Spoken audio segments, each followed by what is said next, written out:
हर हर महादेव, जय श्री कृष्ण दोस्तों। आज के इस वीडियो में हम लोग बात करेंगे कि सावन के महीने में पूरे सावन में जिन्होंने व्रत किए हैं वो उद्यापन कैसे करेंगे और जिन्होंने सावन के सोमवार व्रत किए हैं वो उद्यापन कैसे करेंगे।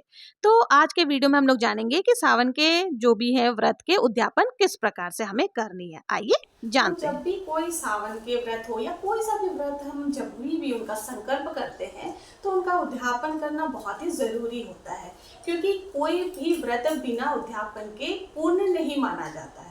चाहे वो सावन के पूरे सावन के व्रत हो या फिर सावन के सोमवार के व्रत हो या फिर सावन के 16 सोमवार के व्रत हो, तो उनका आपको उद्यापन जरूर से करना है ताकि आपकी पूजा जो है वो पूर्ण हो सके। तो देखिए चलते हैं क्या क्या सामग्री हमें लगेगी वो जानते हैं। सबसे पहले हमें माता पार्वती के लिए श्रृंगार सामग्री ले लेनी है और कोई वस्त्र ले लेनी है। देखिए, चूंकि सावन का महीना है तो भगवान शिव के साथ में माता पार्वती के भी पूजा का विधान है, तो इसलिए हमें जिसने भी सावन का व्रत किया है तो वो माता पार्वती के लिए भी वस्त्र जरूर से लेंगे। वस्त्र आप चाहे तो ब्लाउज पीस ले सकते हैं या फिर आप जो भी पहनते साड़ी सूट वो ले सकते हैं, और अगर आप ब्लाउज पीस ले रहे हैं तो उसके साथ ही आपको सुहाग सामग्री डाल देनी है।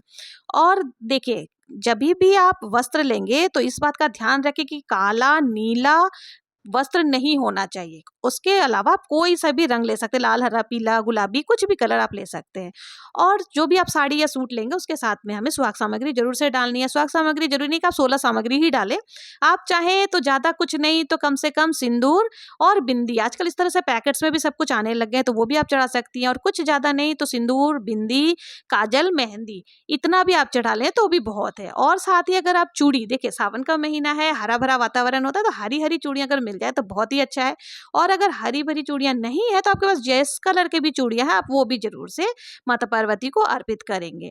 अब इन सब के साथ ही हमें क्या करना है, दक्षिणा जरूर से लेना। देखिए, दक्षिणा जो है वो बिना दक्षिणा के कोई भी दान जो है वो पूर्ण नहीं माना जाता है, तो इसलिए आप दक्षिणा जरूर से लेनी चाहिए। किसी भी व्रत का उद्यापन करते समय हमें दक्षिणा जरूर से लेनी चाहिए। तो ये चीजें हम पार्वती माता के लिए ले लेंगे। अब इनके साथ ही हमें क्या करना है, भगवान शिव के लिए भी कुछ सामग्री लेनी है। तो कौन सी है वो सामग्री, आइए जानते हैं।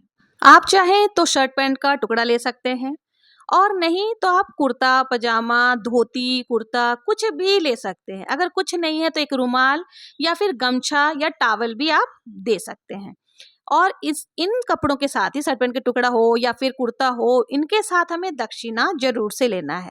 तो आप शिव जी के लिए भी दक्षिणा जरूर से ले लेंगे, यथासंभव जो भी दक्षिणा हो आपको ले लेनी है। इसके साथ ही देखिए, चप्पलों का दान करना भी बहुत ही शुभ माना जाता है, आप अगर चाहें तो चप्पलों का दान भी कर सकते हैं।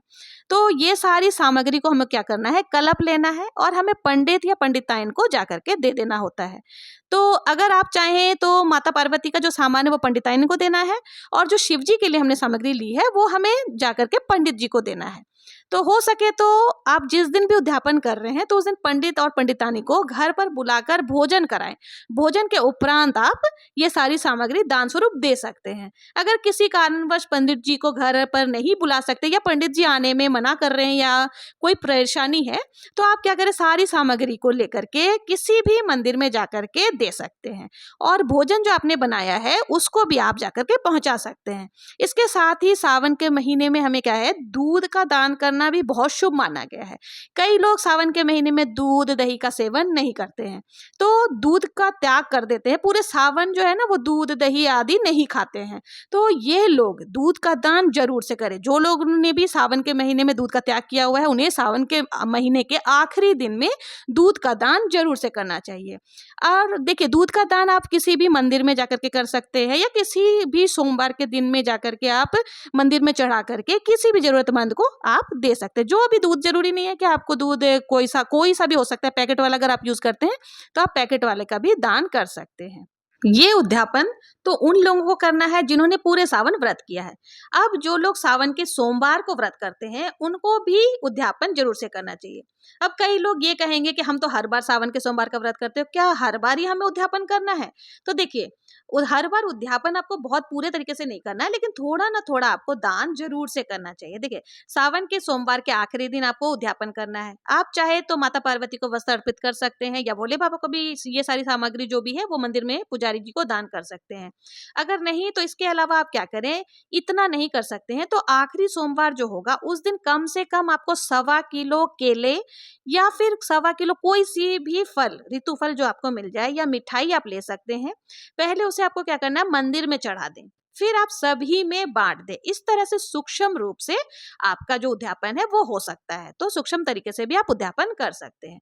अब बात आती है कि सावन के व्रत का उद्यापन किस दिन किया जाता है। तो देखिए, सावन का जो व्रत होता है, जो भी हम करते हैं, वो पूर्णिमा तिथि के दिन पूर्ण होती है। तो पूर्णिमा यानी सावन शुक्ल पक्ष की जो पूर्णिमा आएगी, उस दिन हमें उद्यापन करना है।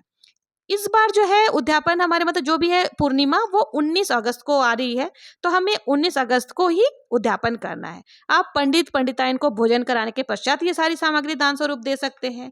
इस प्रकार से सावन व्रत का उद्यापन पूर्ण हो जाएगा। और जो सोमवार का व्रत करते हैं उन्हें देखिए आखिरी सोमवार वाले दिन उद्यापन जरूर से कर लेनी चाहिए। यानी जो भी प्रसाद वगैरह आप चढ़ा रहे हैं, आखिरी सोमवार वाले दिन उसे बांट सकते हैं। दोस्तों, सावन का महीना भगवान शंकर और माता पार्वती को समर्पित होता है। भोले बाबा बहुत ज्यादा पूजा पाठ की नहीं, बल्कि थोड़ी सी पूजा से भी प्रसन्न हो जाते हैं और हमारे सारे मनोकामनाओं को पूर्ण करते हैं और आशीर्वाद देते हैं। तो भगवान शिव शंकर और माता पार्वती का अगर आप व्रत कर रहे हैं तो देखिए, ज्यादा नहीं तो थोड़ा सा दान पुण्य हमें जरूर से भगवान शिव शंकर और माता पार्वती के नाम पर करना ही चाहिए। बहुत ज्यादा कुछ करने की जरूरत नहीं होती है, यथासंभव आप दान पुण्य कर सकते हैं। देखिए, दान हमेशा अपने सामर्थ्य के अनुसार ही हमें करना चाहिए। किसी की देखा देखी अगर दान पुण्य करते हैं तो वो मन से नहीं होता है और वो हमारी पूजा जो है फलीभूत भी नहीं होती है। भोले बाबा और माता पार्वती तो प्रेम के भूखे हैं, तो इसलिए भाव के भूखे हैं। तो आप भाव पूर्वक जो भी कुछ अगर भोले बाबा के नाम पर अर्पित करेंगे तो उसी में वो आप बहुत ज्यादा प्रसन्न हो जाते हैं और आपको आशीर्वाद देते हैं। देखिए, जब भी आप पूजा आदि करते हैं तो पूजा के समय आपके भाव महत्व रखते हैं, सामग्री उतना महत्वपूर्ण नहीं होती है। तो जितना आपका भाव शुद्ध होगा और जितना भी आप दान पुण्य करेंगे, उसी में भगवान प्रसन्न हो जाते हैं। तो ये थी पूजन सामग्री या और जो कुछ भी हमें उद्यापन के समय दान करना है। तो आशा है आपको समझ में आ ही गया होगा कि सावन के सोमवार व्रत में या सावन के 16 सोमवार कर रहे हैं या कोई सा भी व्रत आप सावन का कर रहे हैं, तो उसमें उद्यापन बहुत ही सरल तरीके से आप कर सकते हैं। आशा है आपको मेरा वीडियो समझ में आ गया होगा कि कौन कौन सी सामग्री लगेगी। तो आप अपने सामर्थ्य अनुसार यथासंभव दान पुण्य जरूर से करें। अगर मेरा वीडियो जरा भी हेल्पफुल लगा हो, पसंद आया हो, तो प्लीज मेरे चैनल को लाइक शेयर एंड सब्सक्राइब करना ना भूलें। जय श्री कृष्णा, हर हर महादेव।